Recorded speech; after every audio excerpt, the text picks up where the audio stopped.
பொன்னியின் செல்வன் இரண்டாம் பாகம் சுழற்காற்று. அத்தியாயம் 38. சித்திரங்கள் பேசின். இளவரசர் சட்டென்று கதையை நிறுத்திவிட்டு, உங்களுக்கு ஏதாவது காலடி சப்தம் காதில் விழுந்ததா என்று கேட்டார். கதையில் முழு கவனம் செலுத்தியிருந்த தோழர்கள் இருவரும் தங்களுக்கு ஒன்றும் கேட்கவில்லை என்றார்கள். ஆழ்வார்க்கடியான் சற்று நிதானித்துவிட்டு, நாம் உட்கார்ந்திருக்குமிடம் முன்னைவிட இப்போது உஷ்ணமாயிருக்கிறதே என்றான். ஏதோ புகை நாற்றங்கூட வருகிறது என்றான் வந்தியத்தேவன். ஐயா, இந்த இடத்தில் அபாயம் ஒன்றுமில்லையே என்று ஆழ்வார்க்கடியான் கவலையுடன் கேட்டான். அபாயம் ஏதாவது இருந்தால் காவேரியம்மன் கட்டாயம் வந்து எச்சரிப்பாள். கவலை வேண்டாம் என்று இளவரசர் கூறி மேலும் தொடர்ந்து சொன்னார். அந்த இடத்தை விட்டு உடனே தாவடியை கிளப்பிக் கொண்டு புறப்பட்டோம். அப்படியும் நமது வீரர்களில் 10 பேருக்கு குளிர் காய்ச்சல் வந்துவிட்டது. அம்மம்மா, அந்தக் காய்ச்சல் மிகப் பொல்லாதது. எப்பேற்பட்ட வீரனையும் கோழையாக்கிவிடும். உடம்பெல்லாம் போரில் காயம் பட்டும் கலங்காதவர்கள் 3 நாள் காய்ச்சலில் மனம் தளர்ந்து ஊருக்குப் போக வேண்டும் என்று சொல்ல ஆரம்பித்து விடுவார்கள். சோழர்களின் குலதெய்வமான துர்க்கா பரமேஸ்வரிதான் அந்த ஊமை ஸ்திரியின் உருவத்தில் வந்து எங்களை அங்கிருந்து புறப்படச் செய்தாள் என்று கருதினேன். அதற்குப் பிறகும் தேவி என்னை கைவிட்டு விடவில்லை. நான் போகுமிடங்களுக்கெல்லாம் அவளும் தொடர்ந்து வந்து கொண்டிருந்தாள். வன விலங்குகள், மலைப்பாம்புகள், மறைந்திருந்த எதிரிகள், இத்தகைய பல ஆபத்துக்களிலிருந்து என்னை காப்பாற்றினாள். திடீரென்று எப்படித் தோன்றுவாளோ அப்படியே மறைந்து விடுவாள். சில நாளைக்குள் அந்த தேவியுடன் முகபாவத்தினாலும் சைகைகளினாலும் பேசும் சக்தியை நான் பெற்றுவிட்டேன். பெரும்பாலும் அவள் உள்ளத்தில் நினைப்பதெல்லாம் என் நெஞ்சம் தெரிந்து கொண்டுவிடும். அது மட்டுமல்ல, அம்மாதரசியை கண்ணால் பார்க்காமலேயே அவள் பக்கத்தில் எங்கேயோ இருக்கிறாள் என்பதை நான் அறிந்து கொள்வேன். இப்போது கூட. நல்லது, நீங்கள் உடனே சென்று உங்கள் படுக்கையில் படுத்துக் கொள்ளுங்கள். தூக்கம் வாராவிட்டாலும் தூங்குவது போல் இருங்கள். சீக்கிரம் என்றார் இளவரசர். அவ்விதமே இருவரும் சென்று படுத்துக் கொண்டார்கள். கண்களை மூடிக்கொள்ளவும் முயன்றார்கள். ஆனால் அவர்களை மீறிய ஆவலினால் கண்ணிமைகள் முடிக்கொள்ள மறுத்தன. பார்த்துக் கொண்டிருக்கும்போதே நிலா வெளிச்சம் வந்த பலகணியின் அருகில் ஓர் உருவம் வந்து நின்றது. வீதியில் இடிந்து விழுந்த மாளிகைக்கு எதிரில் பார்த்த அதே ஸ்திரியின் உருவந்தான். மிக மெல்லிய உஸ் என்ற சத்தம் அங்கிருந்து வந்தது. அருள்மொழிவர்மர் எழுந்து பலகணி ஓரமாகச் சென்றார். வெளியில் நின்ற உருவம் ஏதோ சமிக்கை செய்தது. இளவரசர் அந்த அறையில் படுத்திருந்த தன் தோழர்களைச் சுட்டிக் காட்டினார். சமிக்கை பாஷையில் அதற்கும் ஏதோ மறுமொழி கிடைத்தது. உடனே அருள்மொழிவர்மர் தோழர்கள் இருவரையும் தன்னை தொடர்ந்து வரும்படி சொல்லிவிட்டு அம்மாளிகையிலிருந்து வெளியேறினார். அந்த மூதாட்டி சென்ற வழியில் மூவரும் மௌனமாக நடந்தார்கள். இருபுறமும் மரங்கள் அடர்ந்து இருள் சூழ்ந்திருந்த பாதையில் அவர்கள் வெகுதூரம் சென்ற பிறகு திடீரென்று நிலா வெளிச்சத்தில் ஒரு அதிசயமான காட்சியைக் கண்டார்கள். கரிய பெரிய யானைகள் பலவரிசையாக நின்று பிரமாண்டமான ஸ்தூபம் ஒன்றைக் காவல் புரிந்து கொண்டிருந்தன. அதைப் பார்த்ததும் வந்தியத்தேவனுடைய மூச்சு நின்றுவிடும் போலிருந்தது. அந்த மூதாட்டியோ சிறிது தயங்காமல் யானைக் கூட்டத்தை நோக்கி நடந்தாள். ஆழ்வார்க்கடியான், வந்தியத்தேவன் காதோடு, அந்த யானை சிலைகள் எவ்வளவு தத்ரூபமாக இருக்கின்றன பார்த்தாயா என்று சொன்ன பிறகுதான் வந்தியத்தேவனுடைய திகைப்பு நீங்கியது. ஆயினும் அவனுடைய வியப்பு நீங்கிய பாடில்லை. ஒன்றோடொன்று நெருக்கி இழுத்துக் கொண்டு நின்று அந்த மலை போன்ற ஸ்தூபத்தைத் தாங்கிக் கொண்டிருப்பது போல் அமைக்கப்பட்டிருந்த யானை சிலை ஒவ்வொன்றுக்கும் 2 நீண்ட தந்தங்கள் இருந்தன. அவ்விதம் வரிசையாக நின்ற 100கணக்கான யானைகளில் ஒன்றையொன்றுக்கு மட்டும் ஒரு தந்தம் ஓடிந்து போயிருந்தது. அந்த யானை அருகில் அவள் சென்றாள். அதன் காலடியில் கிடந்த பெரிய கருங்கல்லை அகற்றினாள். அகற்றிய இடத்தில் ஒரு படிக்கட்டு காணப்பட்டது. அதன் வழியாக அவள் இறங்கிச் செல்ல மற்றவர்களும் பின்தொடர்ந்தார்கள். படிக்கட்டில் இறங்கி சிறிது தூரம் குறுகலான வழியில் சென்றதும் ஒரு மண்டபம் காணப்பட்டது. அதில் 2 பெரிய அகல் விளக்குகள் எரிந்து கொண்டிருந்தன. விளக்குகளில் ஒன்றைத் தூண்டிவிட்டு அந்த மூதாட்டி கையில் எடுத்துக் கொண்டாள். இளவரசரை மட்டும் தன்னுடன் வரும்படி சமிகையினால் தெரிவித்தாள். மற்ற இருவரும் இதைப்பற்றி முதலில் சிறிது கவலை கொண்டார்கள். ஆனால் அந்த மூதாட்டி விளக்கை தூக்கிப் பிடித்து அந்த மண்டபச் சுவர்களில் உள்ள சித்திரங்களைத்தான் இளவரசருக்குக் காட்டுகிறாள் என்று தெரிந்ததும் அவர்களுடைய கவலை ஓரளவு நீங்கியது. இளவரசர் அம்மண்டபச் சுவரில் பார்த்த சித்திரங்கள் ஏதோ ஒரு கதையில் நிகழ்ந்த சம்பவங்களை வரிசை கிரமமாக கூறும் தொடர் சித்திரங்களாக தோன்றின. புத்த பகவானின் பூர்வ அவதாரக் கதைகளை புத்த விஹாரங்களில் சித்தரித்திருக்கும் முறைப்படி இச்சித்திரங்களும் அமைந்திருந்தன. ஆனால் இவை புத்தரின் அவதார நிகழ்ச்சிகளைக் குறிப்பிடவில்லை. ஒரு மானிடப் பெண்ணின் கதையையே சித்தரித்திருந்தது. அந்தச் சித்திரப் பெண்ணின் முகத்தோற்றம் ஏறக்குறைய இப்போது விளக்கு பிடித்துக் காட்டிய மூதாட்டியின் முகத்தை ஒத்திருந்தது. ஆகவே இந்த ஊமை ஸ்திரீ தன்னுடைய வரலாற்றையே சித்திரங்களாக எழுதியிருக்கிறாள் என்று இளவரசர் இலகுவாகத் தெரிந்து கொண்டார். அவற்றில் முதல் சித்திரம் கடல் சூழ்ந்த தீவில் ஓர் இளம்பெண் தன்னந்தனியாக நிற்பதையும் அவளுடைய தகப்பனார் கட்டுமரம் ஏறி மீன்பிடித்துக் கொண்டு வருவதையும் காட்டியது. பின்னர் அந்தப் பெண் காட்டு வழியே சென்றாள். ஒரு மரத்தின் கிளை மீது ஓர் இளைஞன் உட்கார்ந்திருந்தான். அவன் இராஜகுமாரனைப் போலிருந்தான். அந்த மரத்தின் மீது ஒரு கரடி ஏறிக்கொண்டிருந்தது. இராஜகுமாரன் அதை கவனியாமல் வேறு திசையில் பார்த்துக் கொண்டிருந்தான். அந்தப் பெண் கூச்சலிட்டுவிட்டு ஓடினாள். கரடி அப்பெண்ணைத் துரத்தியது. மரத்தின் மேலிருந்த இளைஞன் குதித்து வந்து கரடியின் மேல் வேலை எறிந்தான். கரடிக்கும் அவனுக்கும் துவந்த யுத்தம் நடந்தது. அந்தப் பெண் தென்னை மரம் ஒன்றின் மீது சாய்ந்து கொண்டு கரடிக்கும் இளைஞனுக்கும் நடந்த சண்டையைப் பார்த்துக் கொண்டிருந்தாள். கடைசியில் கரடி இறந்து விழுந்தது. இளைஞன் அந்தப் பெண்ணை நெருங்கி வந்தான். அவளுக்குத் தன் நன்றியைத் தெரிவித்தான். ஆனால் அவள் மறுமொழி சொல்லாமல் கண்ணீர் விட்டாள். பிறகு அவள் ஓடிப்போய் தன் தந்தையை அழைத்து வந்தாள். வந்த வலைஞன் தன் பெண் பேச முடியாது ஊமை என்பதை தெரிவித்தான். இராஜகுமாரன் முதலில் வருத்தப்பட்டான். பிறகு வருத்தம் நீங்கி அவளுடன் சிநேகம் செய்து கொண்டான். காட்டு மலர்களைக் கொய்து மாலை தொடுத்து அவள் கழுத்தில் போட்டான். இருவரும் கைகோத்துக் கொண்டு காட்டில் திரிந்தார்கள். ஒருநாள் பெரிய மரக்கலம் ஒன்று அந்த தீவின் சமீபம் வந்தது. அதிலிருந்து பல வீரர்கள் இறங்கி வந்தார்கள். இராஜகுமாரனைக் கண்டுபிடித்து அவனுக்கு வணக்கம் செலுத்தினார்கள். அவனை மரக்கலத்துக்கு வரும்படி வருந்தி அழைத்தார்கள். இராஜகுமாரன் அந்தப் பெண்ணுக்கு ஆறுதல் கூறி விடை பெற்றுக் கொண்டான். கப்பலில் ஏறிச் சென்றான்.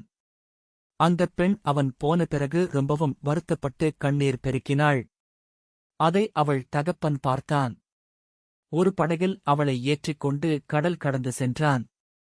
கலங்கரை விளக்கம் ஒன்றை அடைந்து கரையில் இறங்கினான். அங்கே ஒரு குடும்பத்தார் தகப்பனையும் மகளையும் வரவேற்றார்கள். எல்லாருமாக மாட்டு வண்டியில் ஏறிப் பிரயாணம் போனார்கள்.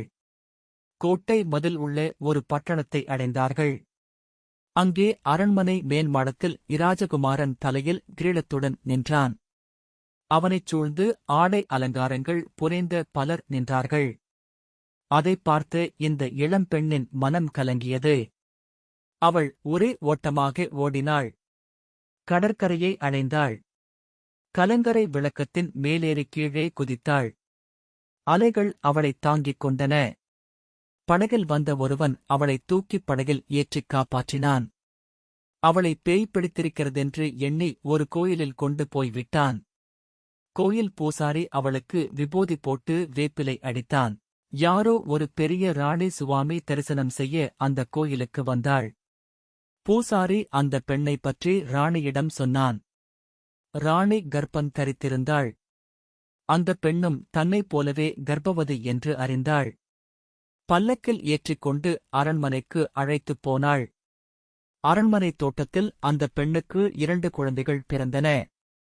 ராணி வந்து 2 குழந்தைகளில் ஒன்றைத்தான் வளர்ப்பதாகச் சொன்னாள்.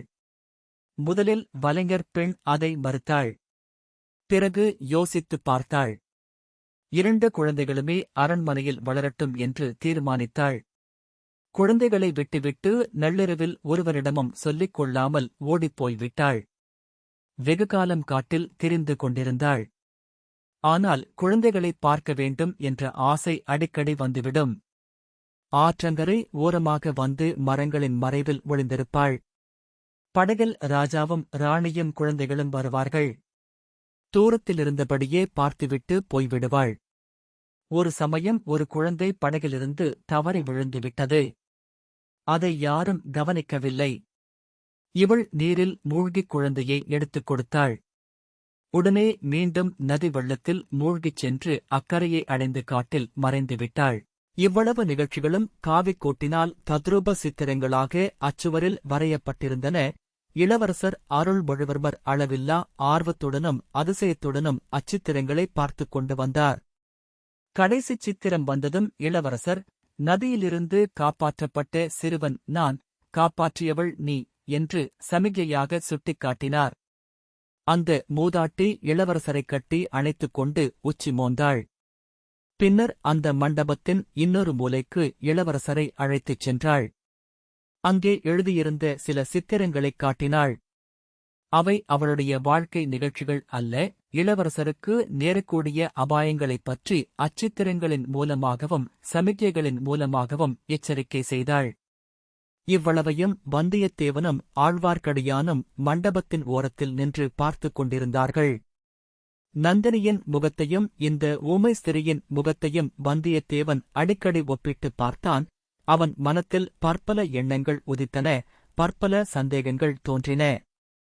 அவற்றைக் குறித்துப் பேச அது சந்தர்ப்பம் அன்று எனப் பேசாதிருந்தான்.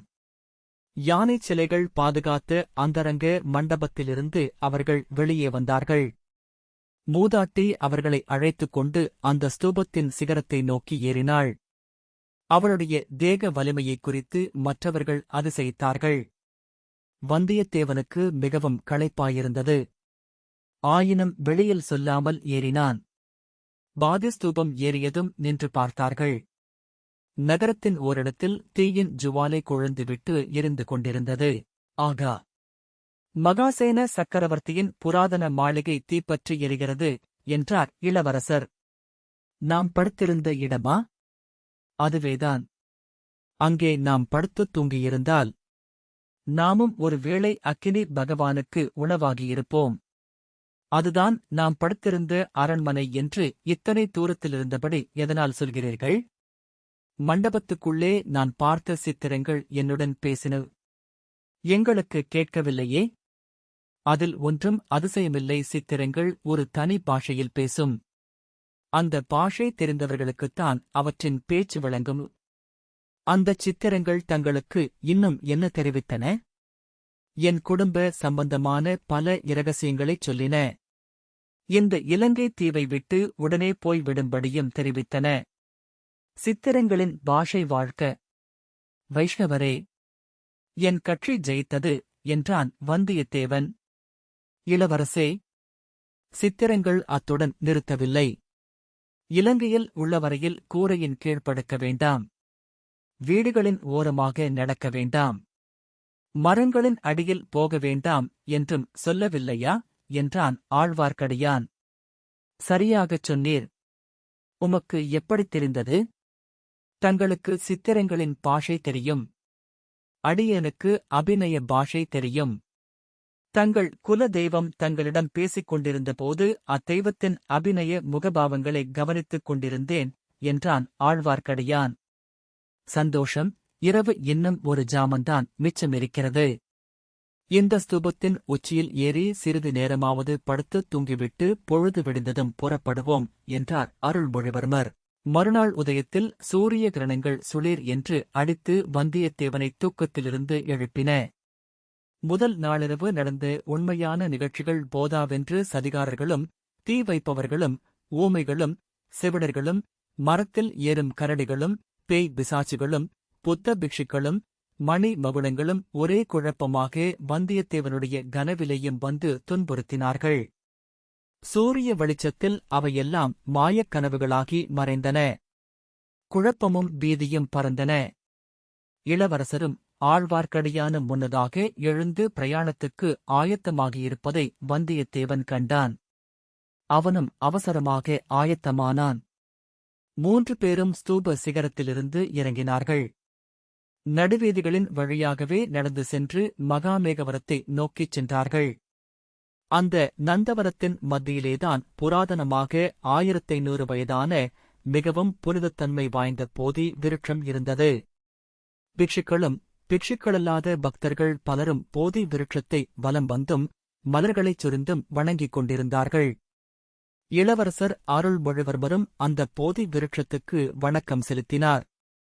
உலகத்தில் இராஜ்யங்களும் இராஜ்யங்களை ஆண்ட மன்னர்களும் மறைந்து போய்விடுவார்கள். ஆனால் தர்மம் என்றென்றைக்கும் நிலைத்து நிற்கும் என்பதற்கு இந்த போதி விருட்சம் நிதர்சனமாயிருக்கிறது என்று இளவரசர் மற்ற இருவரையும் பார்த்துக் கூறினார்.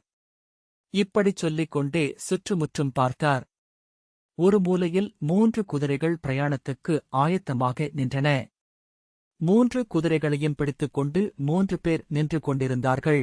இளவரசர் அங்கே சென்றதும் அவர்கள் மூவரும் முக மலர்ந்து மரியாதையுடன் வணங்கினார்கள். இளவரசர் அவர்களை ஏதோ கேட்டுத் தெரிந்து கொண்டார். வந்தியத்தேவனை பார்த்து, இராத்திரி இருந்தது நாம் படுத்திருந்த மகாசேனரின் அரண்மனைதான். நாமும் அதில் இருந்து போய்விட்டோமோ என்று இவர்கள் பயந்து கொண்டிருந்தார்கள். நம்மை உயிரோடு பார்த்ததும் இவர்களுக்கு சந்தோஷம் தாங்க முடியவில்லை. 1500 வயதான அரசமரம் இன்னும் நிற்பது என்னமோ உண்மைதான்.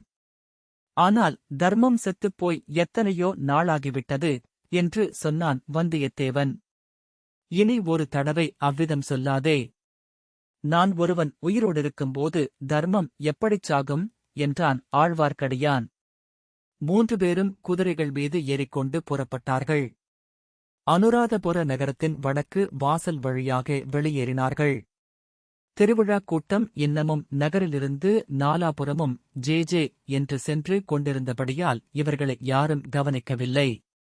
அனுராதபுரத்துக்கு வடகிழக்கில் ஒரு காத தூரத்தில் மகிந்தலை என்னும் சிறிய பட்டணம் இருந்தது. அசோக சக்கரவர்த்தியின் குமாரர் மகிந்தர் முதலில் இந்த ஊரிலேதான் வந்திறங்கி புத்த மதத்தை உபதேசிக்கத் தொடங்கினார். எப்படிப்பட்ட பாக்கியசாலி அவர்! ஆயுதம் தாங்கிப் படைகளை அழைத்துக் கொண்டு நாடு கவர்வதற்கு அவர் போகவில்லை. கொலைக்காரர்களிடம் சிக்காமல் ஒளிந்து மறைந்து திரிய வேண்டிய அவசியமும் அவருக்கு ஏற்படவில்லை என்றார் அருள்மொழிவர்மர். அவருக்கு கொடுத்து வைத்திருந்தது அவ்வளவுதான் என்று சொன்னான் வந்தியத்தேவன். இளவரசர் நகைத்தார். நீர் எப்போதும் என்னை விட்டு பிரியவே கூடாது. நீர் பக்கத்தில் இருந்தால் எப்படிப்பட்ட கஷ்டமும் சந்தோஷமாகிவிடும் என்றார் இளவரசர். அதே மாதிரி எப்படிப்பட்ட சந்தோஷமும் கஷ்டமாகிவிடும் என்றான் ஆழ்வார்க்கடியான். இச்சமயத்தில் சாலையில் அவர்களுக்கு எதிர்ப்பக்கத்தில் ஒரு புழுதிப் படலம் தெரிந்தது. பல குதிரைகள் 4 கால் பாய்ச்சலில் வரும் சத்தமும் கேட்டது. சிறிது நேரத்துக்கெல்லாம் சிறிய குதிரைப்படை ஒன்று கண்ணுக்குத் தெரிந்தது. குதிரை வீரர்கள் கையில் பிடித்திருந்த வேல் முனைகள் காலை வெயிலில் பளபளவென்று ஜொலித்தன. ஐயா, உரையிலிருந்து கத்தியை எடுங்கள் என்று எச்சரித்தான் வந்தியத்தேவன்.